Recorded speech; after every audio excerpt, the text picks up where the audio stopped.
Here's one that's going to be probably the most talk and least play of all my vids, even though I admit the ones I've been making tonight kind of have minimal playing, because I've been hearing some small responses that sound like neighbors bitching, possibly. Although it could be just that they're fighting with each other. Now we're going to talk about the one for all you Kramer people out there. My first electric guitar, the Kramer Focus 3000, that has been to hell and back. I mean, there's a reason why you don't see this guitar that much. It's very temperamental. It's very worn out. I've used this thing since 1995. When I first started playing this, I was playing, you know, Nirvana covers on. I was playing that kind of stuff all the time.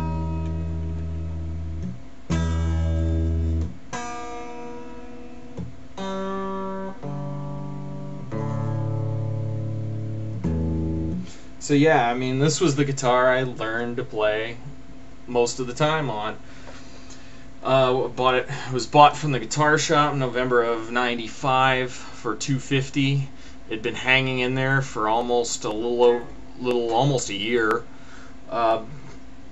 Looked nothing like this back then. It originally had the stock single ply black pickguard Shaler pickups. It's been reunited, not with the original, but with another original 80s Floyd Rose locking vibrato, just like the one it originally had. It's got maple neck, rosewood fretboard, 22 jumbo frets, worn paper thin. I mean, just look at the frets on this thing up there. I mean, they're worn pretty low, up towards the top. Other things up here, when I was in high school, I broke the headstock. I had to re-glue it back on. That's why it's got 2 screws right here and 2 screws right there. Those are what hold the headstock together on the tip, along with some Titebond 2 wood glue. I changed out the tips of the tuning machines to go with the black on chrome aesthetic I had on it for a while. My locking nuts modified. All these string slots, not the string slots, but the locking nut screws all have a slot cut in them for a Phillips head screwdriver. Just about every Floyd Rose guitar I had back when I was in high school, I used to hang these on a coat rack that had just the right size between them. Well, this would hang on the coat rack and it would eventually it bent the screws until they broke off.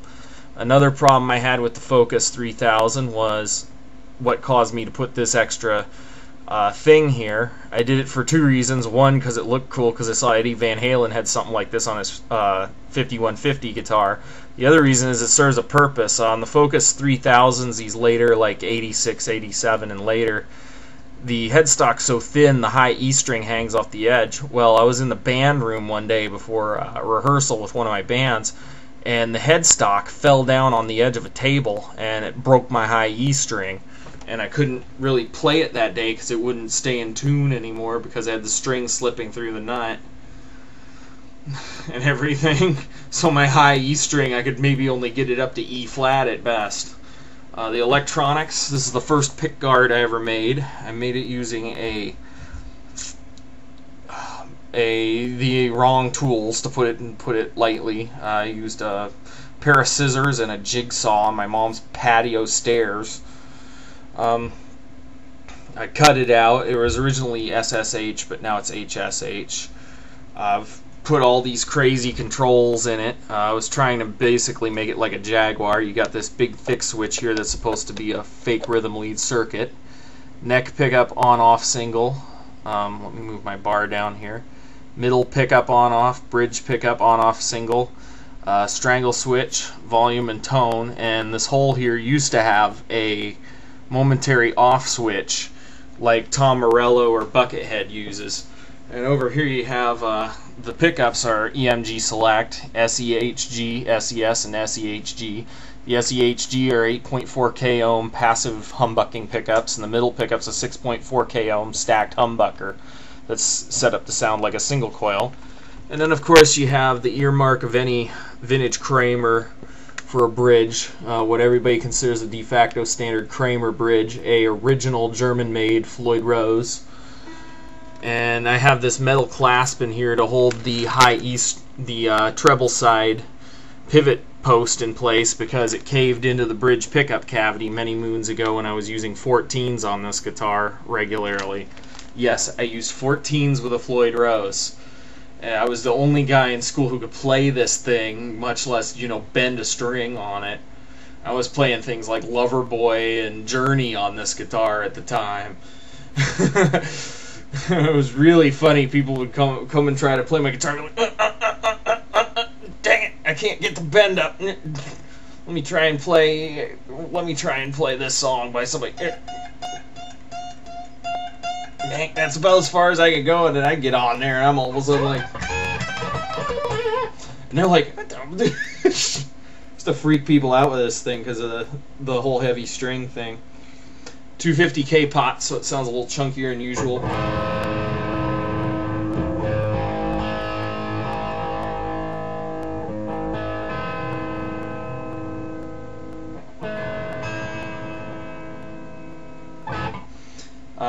Pretty much, clean.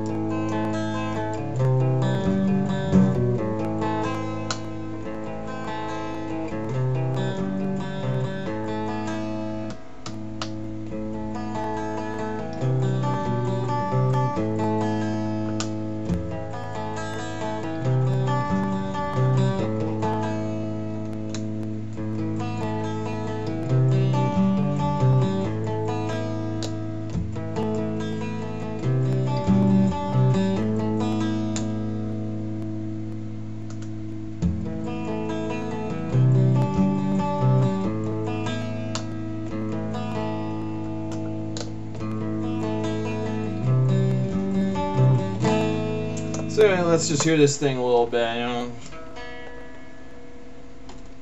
And do a little bit of some stuff that I wrote using this guitar.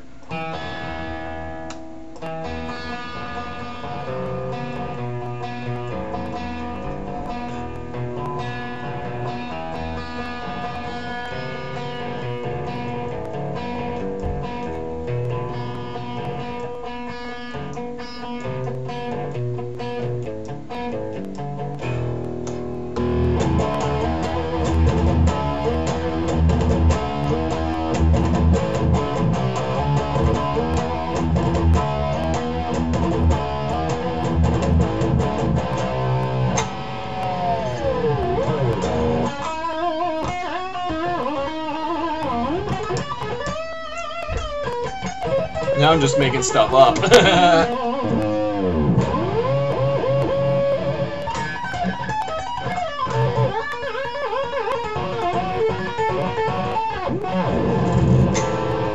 Been a while, I can't get used to this fretboard.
So yeah, this used to be my main guitar. Now it's just retired.